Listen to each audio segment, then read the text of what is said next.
मेरे साथ एक बहुत खास गेस्ट यहाँ पर जुड़ रहे हैं। वो सीनियर जर्नलिस्ट हैं बीबीसी के, और ख़ास तौर पर उन्होंने जो कहानियाँ और प्रोसीडिंग्स रही हैं कानून की, माल्या से लेकर नीरव मोदी के केसेस को, उसको उन्होंने कवर किया। समझने की कोशिश करते हैं कि कितनी मुश्किल है ये प्रक्रिया और कितनी ज़रूरत है लगातार भारत को इसको परसू करने की। How I've seen cases in the past. I've reported on cases like the Abu Salem's extradition in Portugal, in Lisbon many years ago. And it's very difficult. Despite the fact that you may have the extradition treaty, it helps. But there's a lot of process. Does the time and the law, legal process eventually help the economic offender or someone who is actually a fugitive? I think the law definitely helps the economic offender.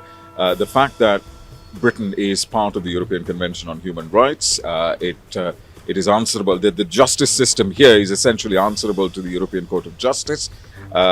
Means that there is a huge sort of the concept of human rights plays a huge and significant role in proceedings.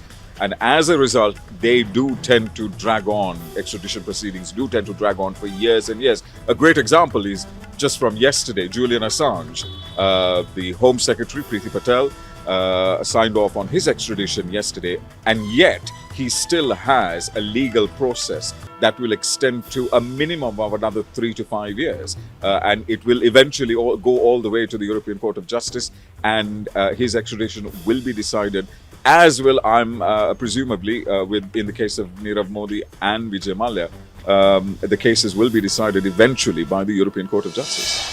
जनता की राय लोकतंत्र में सर्वोपरि होती है, इसलिए नाराजगी जो नीरव मोदी और विजय माल्या जैसे मामलों में लोगों के मन में है, वो समझ में आती है भारत में, खासतौर पर 2018 के बाद से।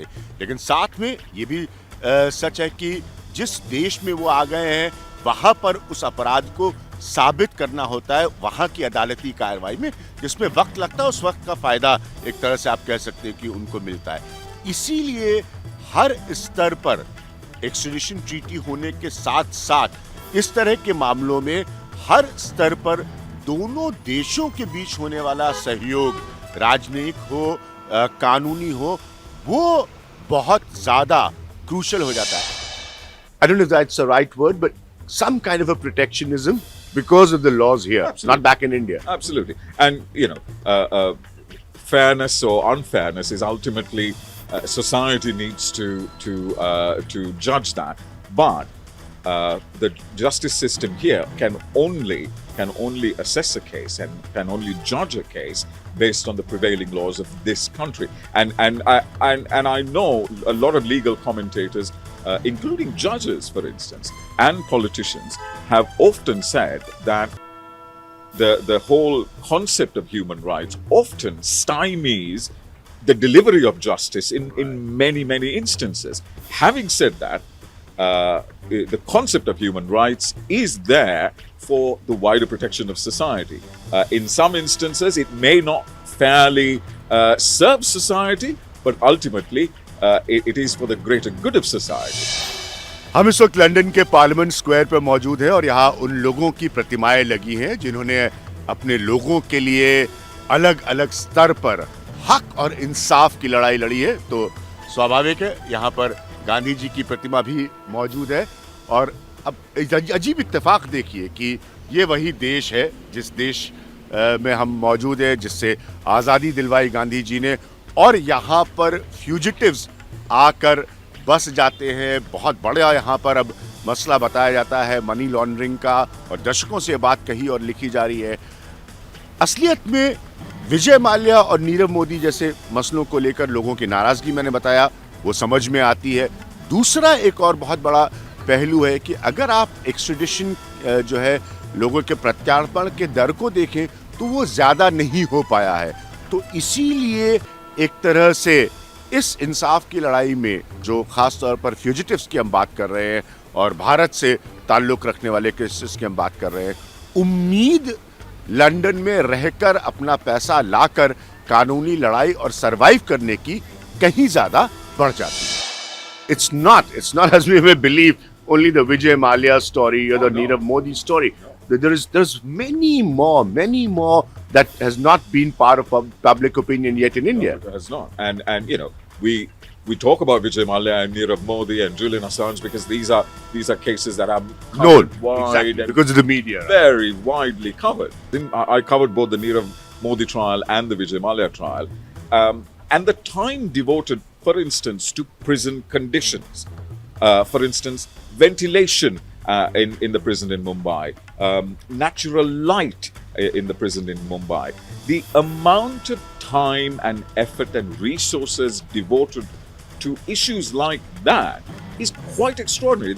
You know, 8, 9, 10 hearings will be devoted to how will Mr. Malya cope with the conditions at Arthur Road Jail in Mumbai. And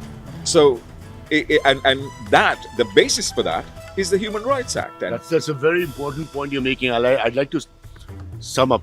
जो ये बता रहे हैं इसको जरा गौर से सुनिए, ये बहुत अहमियत, और इस पर बहुत कुछ लिखा भी गया है कि यहाँ पर जब कार्रवाई होती है, अदालती कार्रवाई चलती है, मेरे पीछे आप देख रहे हैं सुप्रीम कोर्ट है, तो ह्यूमन राइट्स की वजह से इन सब बातों पर बहुत गौर किया जाता है कि अगर विजय माल्या कोई जेल में पहुंच रहे हैं किसी एक्सीडिशन के बाद मुंबई में, तो वहाँ की हवा पानी कैसा होगा, वहाँ पर वो रहेंगे कैसे, उसके इंतजाम।